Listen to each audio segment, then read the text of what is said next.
بإحسان رضي الله عنهم ورضوا عنه.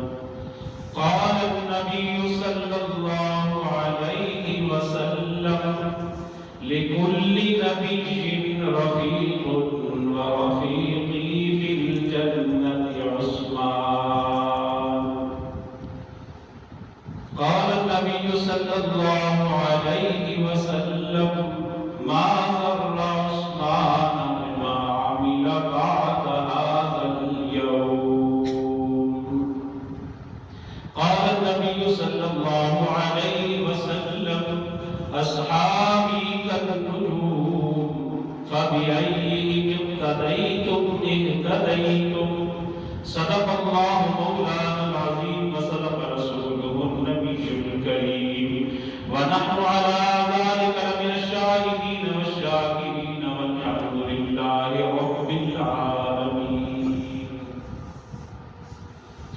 اللہ زینت بخشی ہے افلاک و روشن تاروں سے. اللہ نے زینت بخشی ہے افلاک و روشن تاروں سے. اسلام نے رونق پائی ہے محبوب خدا کے یاروں سے. ابو بکر و عمر ہے سمع و بصر، عثمان و علی ہے قلب و جگر.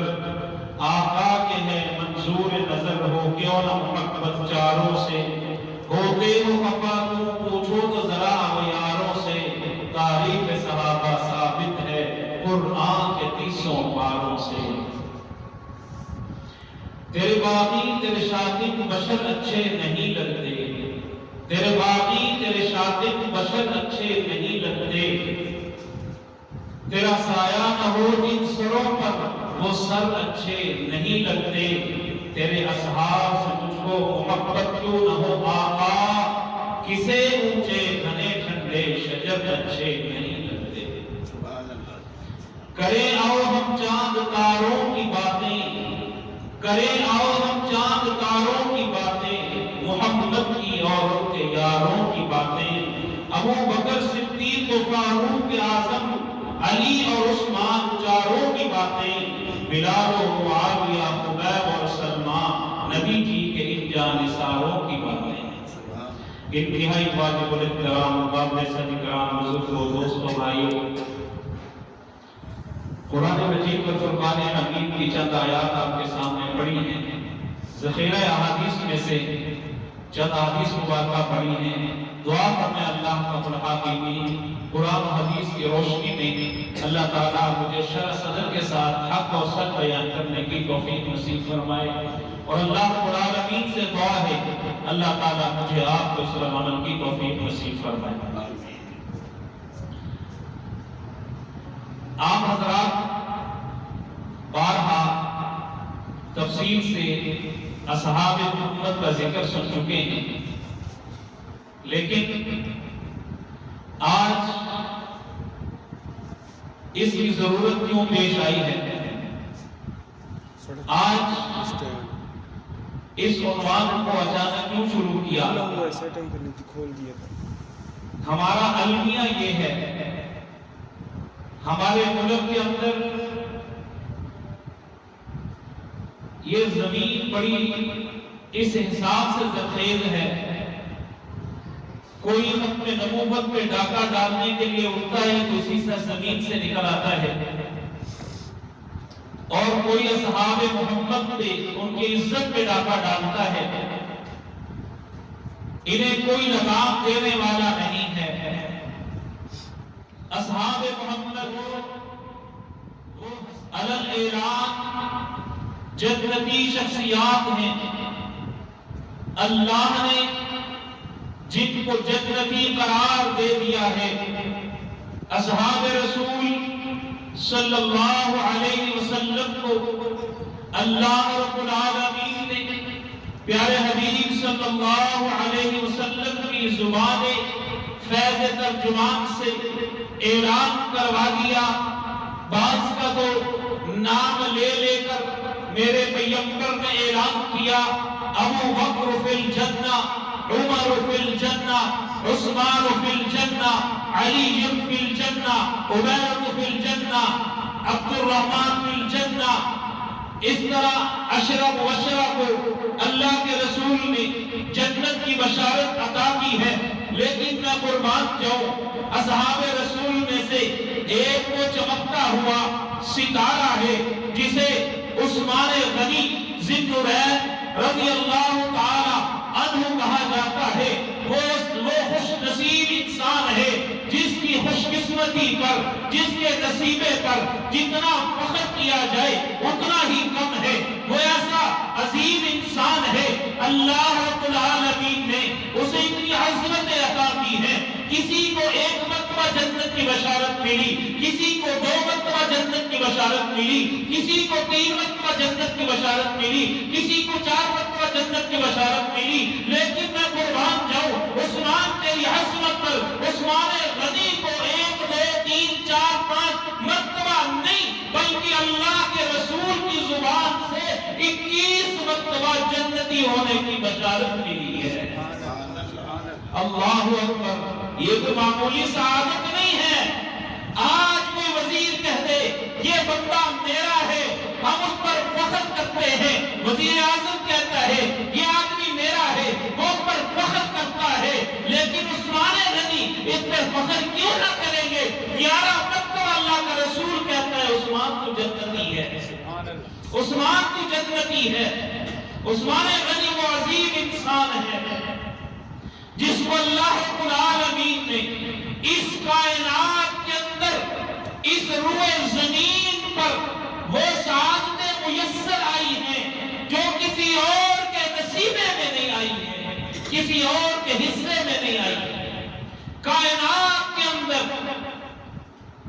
1,24,000 کمویش انبیاء اور رسول تشریف لائے، ان کے صحابہ آئے، مختلف سعادتیں عظمتیں میسر آتی رہی، لیکن جو عظمتیں اور سعادتیں عثمان غنی کو میسر آئی ہیں وہ کسی کو نہیں آئی ہیں۔ عثمان غنی کی ایک دعا ہے، وہ فرماتے ہیں اللہم احیینی سعیدا وامتنی شہیدا، اے اللہ مجھے زندگی سعادت والی عطا فرما اور موت شہادت والی عطا فرما۔ اللہ اکبر، زندگی سعادت والی، موت شہادت والی۔ اب اس دعا کا جائزہ لیں تو میں حیران ہو جاتا ہوں، یہ جمعہ کا وقت بہت مختصر ہے، عثمان غنی کی عظمت بہت بلند ہے۔ اگر عثمان غنی کی عظمت اور رفعت اور بلندی اور شان کا ذکر، عثمان غنی کی عظمت رفعت کا احاطہ نہیں ہو سکتا ہے، اس لیے کہ رب کا قرآن ان کی مدح سے نہیں کر سکتا۔ اللہ اکبر، اللہم احیینی سعیدا، اے اللہ سعادت والی زندگی عطا فرما۔ آپ معاشرے کے اندر دیکھتے ہیں سعادت یہ بھی ہوتی ہے آدمی اچھے خاندان کا ہو، اچھے نسب والا ہو، وہ فخر کرتا ہے اپنے نسب پر، میں سعادت مند ہوں، نیک بخت ہوں، اچھے قبیلے کا آدمی ہوں۔ عثمان غنی ذی النورین رضی اللہ تعالی عنہ وہ عظمت و رفعت والے ہیں جو حضور اقدس صلی اللہ علیہ وسلم اور حضرت عثمان غنی کا 5ویں پشت میں ایک ہی دادا ہے۔ 5ویں پشت میں جو حضور کے دادا ہے وہ عثمان غنی کے دادا ہے۔ حضرت عثمان غنی کی والدہ ام حکیم البیضاء سلام اللہ علیہا حضور علیہ السلام کے والد ماجد حضرت عبداللہ کے ساتھ جڑواں پیدا ہوئی، یعنی حضور کی پھپھو حضرت عثمان غنی کی نانی ہے اور حضرت عبداللہ کے ساتھ جڑواں پیدا ہوئی ہے۔ اتنی قرابت داری ہے حضور کے ساتھ اور حضور علیہ السلام کے ساتھ، اور نسبتیں کیا کیا ہے، اگر کوئی اور نسبت نہ بھی ہو، صرف اتنی نسبت حضور کے ساتھ جڑ جائے کہ یہ حضور کے صحابی ہیں، یہ ساری تمغوں سے بڑا تمغہ صحابی ہونا ہے۔ لیکن میں قربان جاؤں عثمان غنی اولون کے اندر بھی شامل ہے، سبقت لے جانے والوں میں بھی شامل ہے،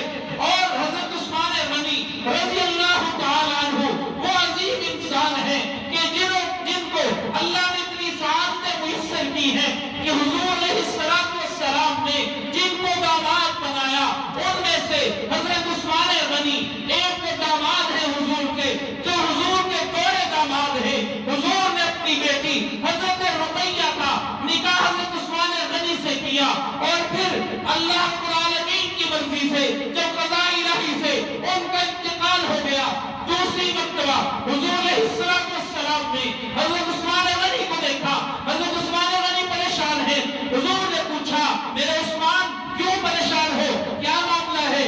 کہا آقا آپ کے ساتھ ایک نسبت تھی، ایک تعلق تھا، میں آپ کا داماد تھا، آپ کی بیٹی کا انتقال ہو گیا، میری زوجہ فوت ہو گئی، اب میری آپ کے ساتھ وہ نسبت نہیں رہی جو داماد اور سسر کی نسبت ہوتی ہے، اس پر میں رنجیدہ ہوں۔ اللہ کے نبی صلی اللہ علیہ وسلم نے فرمایا عثمان پریشان نہ ہو، اور پھر حضور علیہ السلام نے فرمایا عثمان میری دوسری بیٹی ام کلثوم کا نکاح اللہ نے آسمانوں پر تیرے ساتھ کر دیا۔ سبحان اللہ۔ یہ بھی تو معمولی بات نہیں ہے، لوگوں کے نکاح زمین پر ہوتے ہیں، لوگوں کے نکاح لوگ کرتے ہیں، عثمان غنی کی عظمت پر میں قربان جاؤں۔ سالم نے طبقات ابن سعد میں یہ روایت موجود ہے، فرمایا کہ اے عثمان میری بیٹی ام کلثوم کے ساتھ تیرا نکاح اللہ نے آسمانوں پر کر دیا ہے۔ اللہ اکبر، یہ وہ خوش قسمت انسان ہے اس روئے زمین پر آدم سے لے کر عیسیٰ علیہ السلام تک ہر ایک نبی کے صحابہ میں سے یہ میرے نبی کے صحابی اتنے عظیم اور رحمت و بلندی والے ہیں کہ روئے زمین پر تنے تنا عثمان ابن عفان کو یہ اعزاز حاصل ہے جو 2 مرتبہ دلہا بن کر حضور کے گھر آیا ہے۔ اللہ اکبر، عثمان غنی رضی اللہ تعالی عنہ عظمتوں والے عزتوں والے ہیں۔ حضور نے فرمایا ہر نبی کا کوئی نہ کوئی رفیق ہوگا جنت میں، فرمایا میرا رفیق جنت میں عثمان ابن عفان ہوگا۔ لِكُلِّ نَبِيٍّ رَفِيقٌ وَرَفِيقِي فِي الْجَنَّةِ عثمان، ہر نبی کا جنت میں کوئی نہ کوئی رفیق اور ساتھی اور دوست ہوگا، جنت میں میرا دوست عثمان ابن عفان ہوگا۔ اللہ اکبر، عثمان کی کس سعادت کا تذکرہ کریں گے؟ عثمان ابن عفان تو وہ ہے مدینہ میں حضور علیہ السلام نے دیکھا مسلمانوں کو بفر پانی کی ضرورت ہے، یہودی کا کنواں ہے بیر روما، وہ پانی مہنگے داموں بیچتا ہے، مسلمان پریشان ہیں۔ حضور نے جا کر اس یہودی سے کہا میں تمہیں جنت کی بشارت دیتا ہوں، یہ کنواں مسلمانوں کے لیے وقف کر دو، مسلمانوں کو دے دو۔ اس نے کہا نہیں، میری بچوں کا روٹی روزی کا ذریعہ یہی کنواں ہے، اس لیے میں اسے فروخت نہیں کر سکتا۔ لیکن عثمان غنی رضی اللہ تعالی عنہ کو جب معلوم ہوا، حضرت عثمان غنی کے دنانیر نے خرید کر مسلمانوں کے لیے وقف کر دیا۔ جب یہ کنواں وقف کر دیا، حضرت عثمان غنی حضور کے پاس آئے، آ کر حضور سے پوچھا آقا آپ نے اس یہودی کو جنت کی بشارت دی ہے، اگر وہ کنواں میں مسلمانوں کے لیے وقف کر دوں لے کر تو کیا مجھے بھی جنت ملے گی؟ حضور مسکرائے اور کہا ہاں تجھے بھی جنت کی بشارت ہے۔ عثمان غنی نے کہا آقا میں خرید کر وقف کر چکا۔ اللہ اکبر، یہ کوئی کم سعادت مندی ہے، اللہ نے اتنی سعادت عطا کی ہے۔ اللہ رب العالمین نے حضرت عثمان غنی رضی اللہ تعالیٰ عنہ کو اتنی سعادتیں دی ہیں کہ جب چندے کی ضرورت پڑی ہے عثمان غنی آ کر چندہ پیش کرتے ہیں، 100 اونٹ دیے، پھر بیٹھ جاتے ہیں، پھر اعلان ہوتا ہے، پھر 100 اونٹ لا کر پیش کر دیتے ہیں، پھر اعلان ہوتا ہے، پھر 100 اونٹ لا کر پیش کر دیتے ہیں۔ اسی طرح کرتے کرتے حضرت عثمان غنی سامان سے لدے ہوئے 900 اونٹ چندے میں عطا کر دیتے ہیں۔ اسی لیے کسی نے کہا اصحاب پاک مصطفیٰ کو حق نے کیا جگر دیا، اصحاب پاک مصطفیٰ کو حق نے کیا جگر دیا، کسی نے سلس لا دیا، کسی نے نصف گھر دیا۔ عائشہ کے باپ نے دیا جس قدر دیا، جو کچھ گھر میں تھا لا کے قدموں میں دھر دیا۔ اس موقع پر عثمان غنی ایک سلس مال لا کر چندے میں دے دیتے ہیں۔ غزوہ تبوک کے موقع پر میرے بھائیو عثمان غنی رضی اللہ تعالیٰ عنہ اتنے سخی انسان ہیں، مکے میں قحط آیا ہوا تھا، قحط کی وجہ سے پریشانی تھی، حضرت عثمان غنی کے پاس تجارت کا مال آتا ہے، تجار اکٹھے ہو کر